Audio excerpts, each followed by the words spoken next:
Texto bíblico para a nossa instrução espiritual nesta noite é o texto de Marcos, capítulo de número 6. Marcos, capítulo de número 6, versos 45 a 56. Evangelho de Jesus Cristo, narrado por João Marcos, capítulo 6, versos 45 a 56. Ouçamos com fé a palavra de Deus. Logo a seguir, compeliu Jesus os seus discípulos a embarcar e passar adiante para o outro lado, a Betsaida, enquanto ele despedia a multidão. E tendo-os despedido, subiu ao monte para orar. Ao cair da tarde, estava o barco no meio do mar, e ele sozinho em terra. E vendo-os em dificuldade a remar, porque o vento lhes era contrário, por volta da 4ª vigília da noite veio ter com eles, andando por sobre o mar, e queria tomar-lhes a dianteira. Eles, porém, vendo-o andar por sobre o mar, pensaram tratar-se de um fantasma e gritaram, pois todos ficaram aterrados à vista dele. Mas logo lhes falou e disse, tende bom ânimo, sou eu, não temais. E subiu para o barco para estar com eles, e o vento cessou. Ficaram entre si atônitos, porque não haviam compreendido o milagre dos pães, antes o seu coração estava endurecido. Estando já no outro lado, chegaram à terra em Genezaré, onde aportaram. Saindo eles do barco, logo o povo reconheceu Jesus. E percorrendo toda aquela região, traziam em leitos os enfermos, para onde ouviam que ele estava. Onde quer que ele entrasse nas aldeias, cidades ou campos, punham os enfermos nas praças, rogando-lhe que os deixasse tocar, ao menos, na orla da sua veste. E quantos a tocavam, saíam curados. Verso de número 48. E vendo-os em dificuldade a remar, porque o vento lhes era contrário, por volta da 4ª vigília da noite, veio ter com eles, andando por sobre o mar, e queria tomar-lhes a dianteira. Oremos. Ó Pai, fala o nosso coração através da sua santa e bendita palavra nesta noite, em nome de Jesus. Amém, Senhor. Em 1488, final do século XV, o navegador português Bartolomeu Dias conseguiu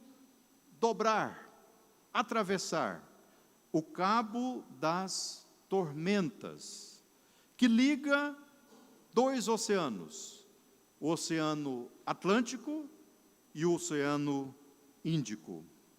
Quando ele retornou a Lisboa, após este grande feito, ele relatou para o João II, que era o rei à época, mas João II, a sua majestade, então naquele momento disse para Bartolomeu Dias e para aqueles que estavam ali, doravante, este lugar não mais se chamará Cabo das Tormentas, mas passará a chamar Cabo da Boa Esperança. E é exatamente nesse lugar que fica a cidade do Cabo, sul da África. 10 anos depois, o navegador também português, Vasco da Gama, conseguiu chegar à Índia, na cidade de Calicut, navegando por toda a costa africana, toda a costa africana e atravessando o cabo, agora não mais das tormentas, mas da boa esperança. Se os irmãos tiverem curiosidade depois, para observarem no mapa mundi, os irmãos verão que a região da Europa fica exatamente ao norte da África e a região do Oriente Médio fica exatamente ali entre a Europa e o norte da África. O que os navegadores conseguiam fazer até então era sair da cidade do Porto, do país Portugal, e eles então percorriam, navegando, alguns quilômetros na costa oeste do continente africano, mas normalmente eles voltavam. Na melhor das hipóteses, esses navegadores continuavam até o extremo sul do continente africano, mas ali, por conta do encontro das águas dos dois oceanos, o Oceano Atlântico e o Oceano Índico, normalmente as naus naufragavam. Normalmente as embarcações não venciam e ninguém voltava para dar notícia. No entanto, a façanha maior, meus amados irmãos, se podemos assim dizer, aconteceu no ano de 1556, já no século XVI, quando Luís Vaz de Camões escreveu o maior poema da história, não apenas na quantidade de versos, mas de significado e de importância para a literatura, chamado Os Lusíadas. E ele estava exatamente na cidade de Macau, na Índia. Camões conseguiu essa façanha de passar pelo cabo das tormentas e chegar até a Índia.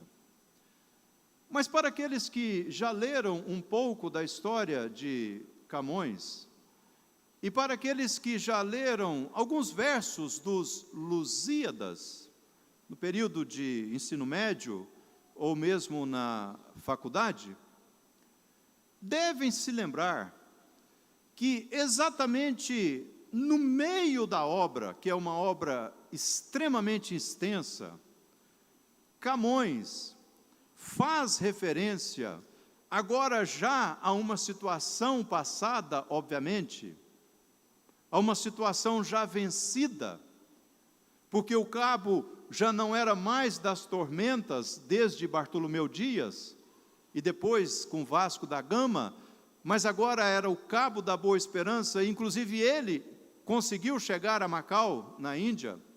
Então, Camões escreve ali pelo meio do seu extenso poema, da sua epopeia, a respeito do gigante Adamastor.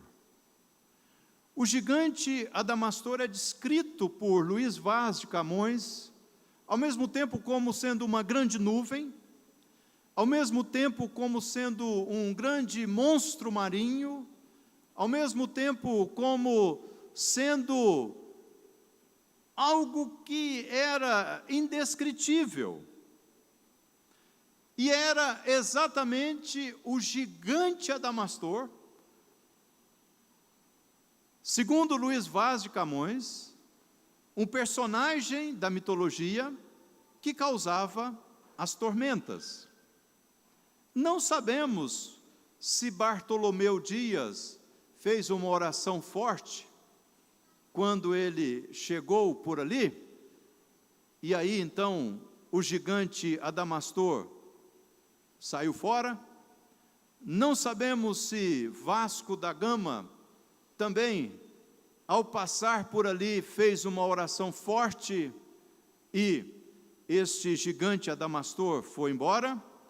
Mas o que nós sabemos é que aquelas tormentas cessaram e o maior poeta luso de todos os tempos pôde escrever o seu poema e retratar que agora o gigante Adamastor já não era mais um problema para os navegantes, não era mais um problema para a exploração, não era mais um problema para aqueles que saíam da Europa para irem à Índia, buscar as especiarias e trazer. Diz a literatura que, não obstante haver um acordo de parceria entre os dois países, e nós precisamos nos lembrar, meus irmãos, que para sair de Portugal e ir até a Índia, naquela época, só tinha essa maneira, navegando. Não era possível ir a pé ou de camelo, não tinha trem de ferro, não tinha carro e não tinha avião. Obviamente que em linha reta hoje é muito mais perto e muito mais fácil. Mas dizem os historiadores que, não obstante haver esse acordo comercial, os portugueses chegaram a lucrar com as especiarias da Índia, e nós conhecemos algumas delas, 6.000%, quando traziam e negociavam no Oriente Médio.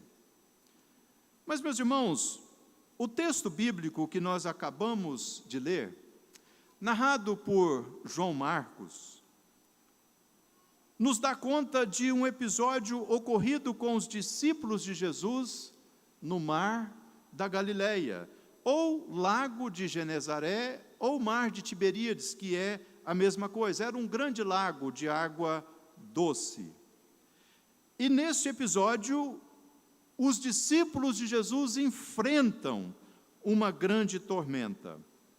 Após navegarem por algumas horas, porque o vento lhes era contrário, por volta da 4ª vigília da noite. Creio, meus irmãos, que semelhantemente aos nossos irmãos portugueses, que enfrentaram as tormentas naquela época, semelhantemente aos discípulos de Jesus que 1.500 anos antes dos nossos irmãos portugueses enfrentaram a tormenta no lago de Genezaré, eu e você também enfrentamos tormentas nessa vida. Eu e você também enfrentamos o que eu gostaria de pensar nessa noite com a igreja, à luz do texto, com a seguinte pergunta: o que fazer quando o vento nos é contrário? Porque todos nós sabemos que é a incidência de vento que faz com que as águas se agitam ou se agitem. Isso é tão óbvio que bem aqui, no nosso nariz, nós temos o Lago de Palmas. E quando o vento está muito forte, nesse período de junho, julho, agosto, um pouco do mês de setembro que estamos vivendo, quando o vento sopra muito forte e nós passamos pela ponte, nós vemos que a água está agitada, o que nós chamamos de banzeiro. E o banzeiro pode ser um grande problema para quem tem uma pequena embarcação. Mas quando chega no mês de novembro, quando chega o início das chuvas, nós temos trovões, raios e às vezes ventos e tempestades, e aí esse banzeiro fica mais forte ainda, e embarcações talvez até um pouco maiores e mais seguras, correm o risco de naufragar. E algumas naufragam. Até mesmo balsas naufragam. Porque o vento e a água causam a tormenta. E foi exatamente isso que aconteceu com o barco dos discípulos naquele momento. Eles estavam só. Jesus havia feito a primeira multiplicação dos pães. A primeira multiplicação dos pães. E depois que Jesus faz a primeira multiplicação dos pães, o Evangelho de João, capítulo de número 6, nos ensina que aqueles que estavam ali tentaram pegar Jesus e proclamá-lo rei. Porque eles disseram, mas como é que é possível isso? Como é que é possível essa multiplicação? E ainda sobra tanto? Esse homem é um profeta, esse homem é um rei, esse homem é o Messias. Vamos levá-lo para Jerusalém, porque o Messias chegou. Porque eles esperavam o Messias que os libertassem do domínio do Império Romano, todos nós sabemos. E como não era chegada a hora de Jesus, como ele não podia se sujeitar a este ato de aclamação, porque ele tinha de morrer morte de cruz, no meu e no seu lugar. Exatamente por isso e somente por isso, ele não quis ir junto com os discípulos para Cafarnaum.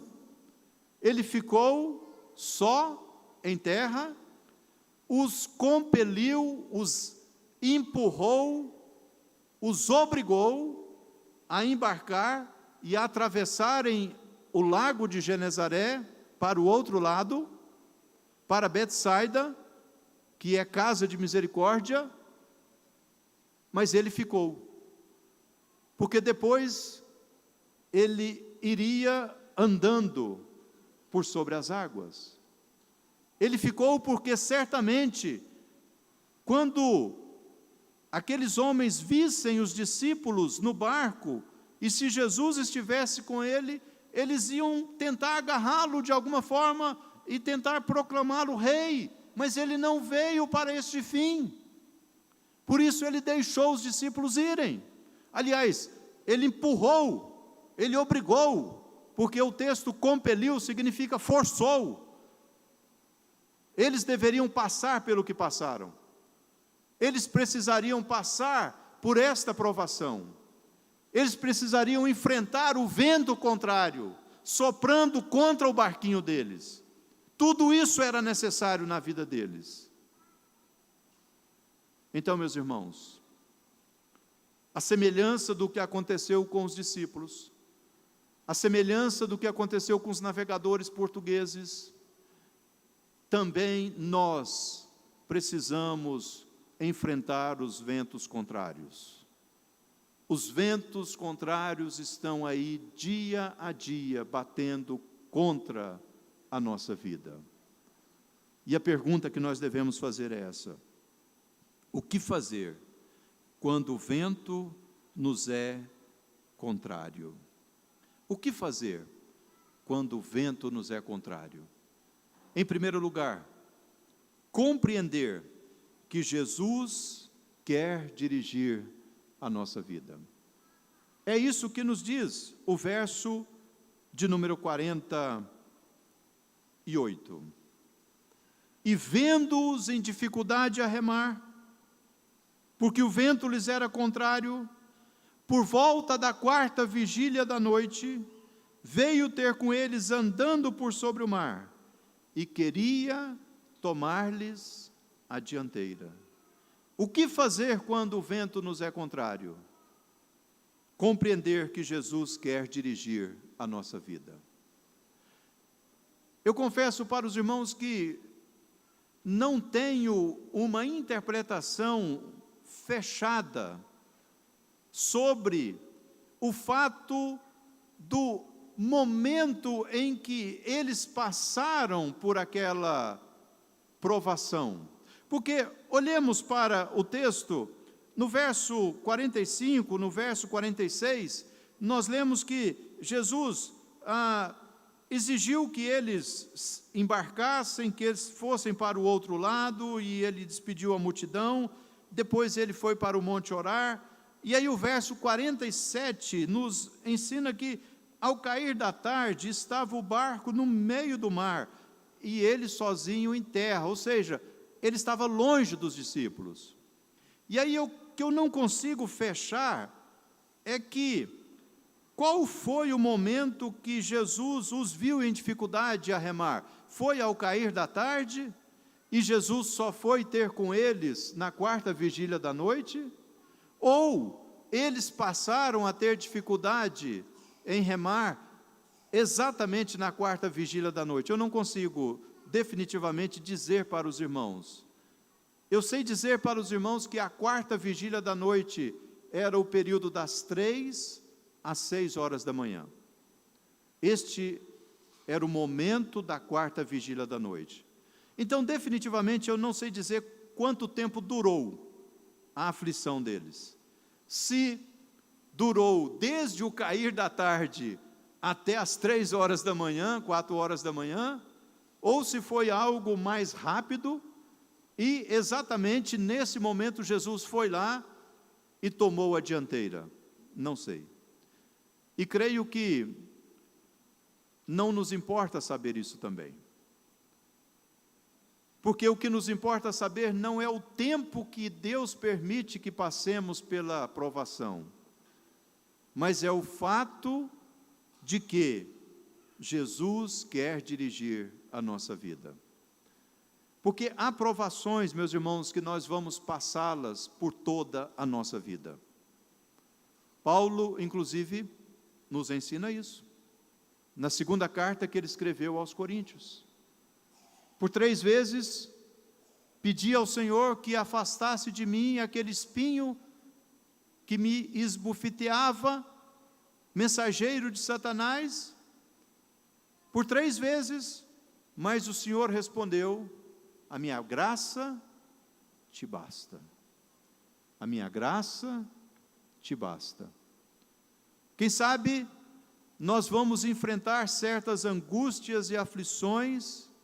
Quem sabe nós vamos enfrentar certos ventos contrários por uma semana e vão passar, ou um mês e vão passar, ou um ano e vão passar, ou quem sabe Deus vai permitir que seja por toda a nossa vida, até o dia de Cristo Jesus. De qualquer forma, meus irmãos, o fato é que nós precisamos compreender que Jesus quer dirigir a nossa vida. O texto diz que ele subiu e queria tomar-lhes a dianteira, ou melhor, andando por sobre o mar, queria tomar-lhes a dianteira. Jesus estava vendo o que estava acontecendo com eles. Jesus está vendo o que está acontecendo comigo. Jesus está vendo o que está acontecendo com você. Jesus está vendo exatamente a intensidade do vento que está soprando contra a minha vida e a sua vida. Ele está vendo. Ele não está alheio a isso. Eu e você é que precisamos compreender que Ele quer dirigir a nossa vida. Ele quer dirigir a nossa vida. Assim como Ele quis e dirigiu a vida dos seus discípulos, Ele também quer dirigir a nossa vida.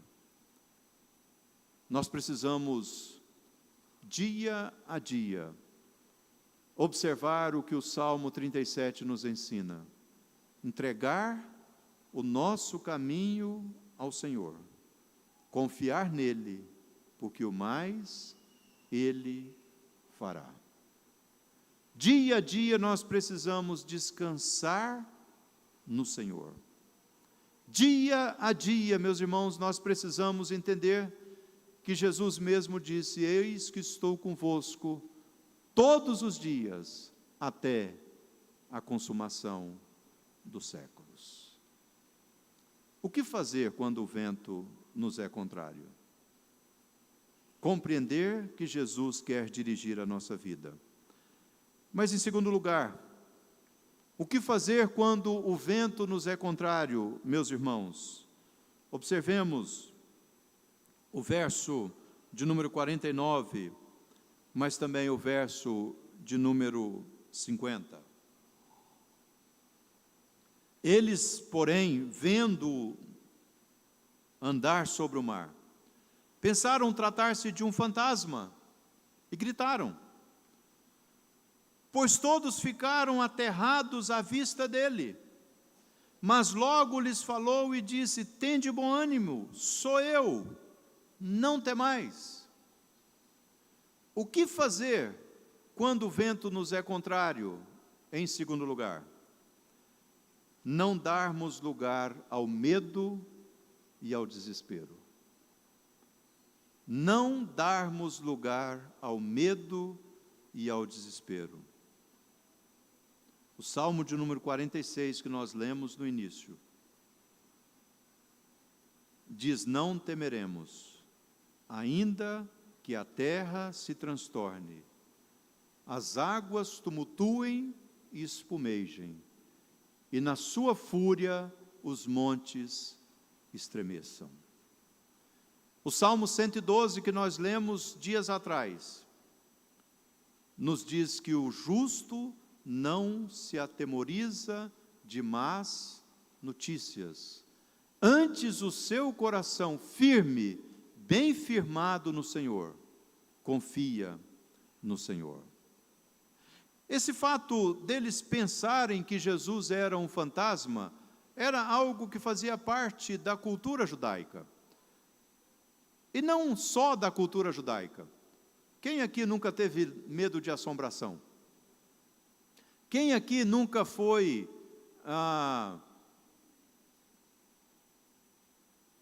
apavorado na escola, quando criança, para não ir ao banheiro? Na minha época, isso há 40 e tantos anos atrás, era uma tal de mulher de algodão. Na época de vocês já devia ser de outra coisa. Mulher de branco. Quem nunca viu coisas por aí, na roça, vultos, e depois descobriu que era um animal que estava no pasto? O presbítero aqui viu um desses, jogou um tijolo na pessoa, quase matou a pessoa. Não vou contar quem foi, não. Num acampamento, lá na Bahia. Opa, já entreguei. Os discípulos também, eles tinham medo, eles pensaram, é um fantasma, que negócio esquisito é esse? Quem é que pode andar sobre as águas? Só pode ser um fantasma. Homem não pode fazer isso, porque a física não permite, né? Esse tipo de feito. A física não permite, absolutamente. Não é possível. A não ser que você more na Sibéria, né? Na Finlândia. Aí, em determinadas épocas do ano, os lagos congelam, né? Até carros podem passar por cima deles. Mas não era o caso. Eles não estavam na Sibéria. Eles não estavam na Ucrânia. Eles não estavam na Chechênia. Eles estavam na Galileia. E lá não neva. Não neva. Era água mesmo, água molhada. E água líquida. Água mole. Então, nesse momento, os discípulos, eles ficaram com medo. Eles pensaram, era só o que nos faltava. Era só o que nos faltava. Além de estarmos prestes a submergir e morrer afogados, ainda vamos morrer assustados com esse fantasma. Mas Jesus fala, não, gente, não tem fantasma nenhum aqui. Tende bom ânimo, sou eu, não temais. Porque o que eu e você devemos fazer quando o vento nos é contrário, meus irmãos, é não darmos lugar ao medo e ao desespero. Não darmos lugar ao medo e ao desespero. Não é fácil. A própria experiência de alguém que está por aí no lago, ou no rio Javaé, ou no rio Araguaia, ou mesmo no rio Tocantins, não represado, e está em uma embarcação e forma aquela tempestade e vem aquela chuva, você fica com medo, você fica desesperado, você não sabe o que fazer. Eu sei disso. Mas o que Jesus está nos ensinando é que não é para termos medo, não é para nos desesperarmos quando o vento nos soprar contrariamente, porque Ele está cuidando de tudo, e Ele mesmo é que deu essa provação para nós. Ele mesmo é que está permitindo que passemos por essa angústia, por essa aflição. E não há provação que Deus não proveja com ela o mesmo peso, a mesma força para que nós possamos suportar e possamos passar por ela. O vento, meus irmãos, vai sempre soprar contra a nossa vida. Nós vivemos no mundo caído. De uma ou de outra forma, eu e você vamos ser atingidos pelos ventos contrários. De uma ou de outra forma. Cada um tem o seu problema. E os problemas de cada um são conhecidos pelo Senhor. E por isso, então, nós não devemos dar lugar ao medo e ao desespero, por maior que seja o problema. Em terceiro e último lugar, o que fazer quando o vento nos é contrário? O texto nos diz, no verso de número 51, e subiu para o barco para estar com eles, e o vento cessou. O que fazer quando o vento nos é contrário, meus irmãos, em terceiro e último lugar? Crer nos milagres que o Senhor faz por nós e pelos outros. Porque nesse momento o Senhor fez um milagre para os seus discípulos, fazendo o vento cessar, assim como Ele fez naquela outra ocasião que Ele estava dormindo, que é a inspiração para o hino que nós cantamos no início, não esse texto, mas aquele outro. Jesus estava dormindo na popa, descansando. Assim como Ele fez bonança, aqui também Ele fez bonança. E Ele não fez bonança apenas para eles, mas Ele fez bonança, por isso eu fiz questão de ler os versos seguintes, para os habitantes de Cafarnaum, para os habitantes de Genezaré, porque o texto diz que, estando já do outro lado, chegaram à terra em Genezaré, onde aportaram. Então todos agora saíram do barco, não só os discípulos, mas Jesus também.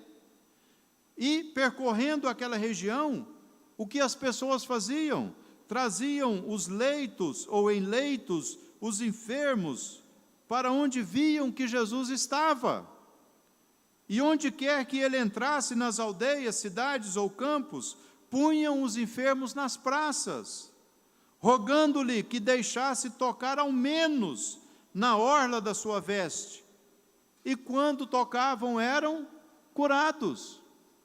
Porque diante dos ventos contrários, meus irmãos, desta vida, nós precisamos crer nos milagres que o Senhor faz por nós, mas não somente por nós, pelos outros também. O Senhor faz milagres nas nossas vidas, e o Senhor faz milagres na vida daqueles pelos quais nós oramos, pelos quais nós intercedemos, pelos quais nós suplicamos diante da presença do Senhor. Porque verdade é, algumas angústias e tribulações e provações, o Senhor realmente vai permitir que passemos por elas, quem sabe por meses, anos, décadas, Mas no nosso dia a dia, basta trazer à memória que nós vamos observar que alguma coisa que nos foi uma grande aflição mês passado, Deus resolveu. Alguma coisa que foi uma grande angústia para a nossa vida, no ano passado, Deus pôs a mão e resolveu.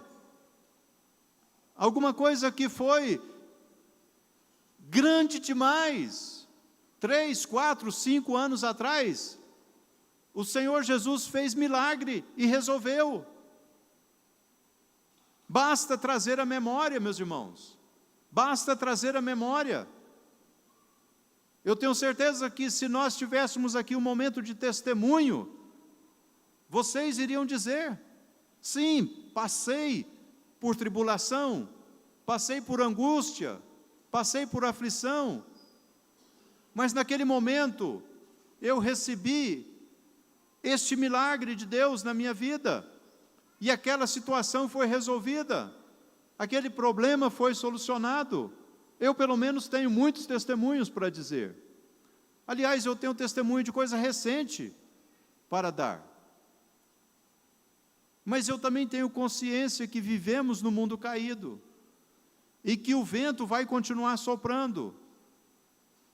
Eu também tenho consciência de que algumas situações podem não ser resolvidas nessa vida, na minha vida, na vida da minha esposa e da nossa família. Eu tenho consciência disso. O que nós precisamos compreender, irmãos, é que, diante dos ventos contrários, Jesus quer dirigir a nossa vida. Nós não devemos dar lugar ao medo e ao desespero, e nós devemos crer nos milagres do Senhor. Eu faço algumas perguntas a você neste momento. O vento tem soprado contrário sobre você nos últimos dias? Semanas? Meses? Ou anos? Como tem sido a sua vida? Os gigantes do universo têm te atormentado?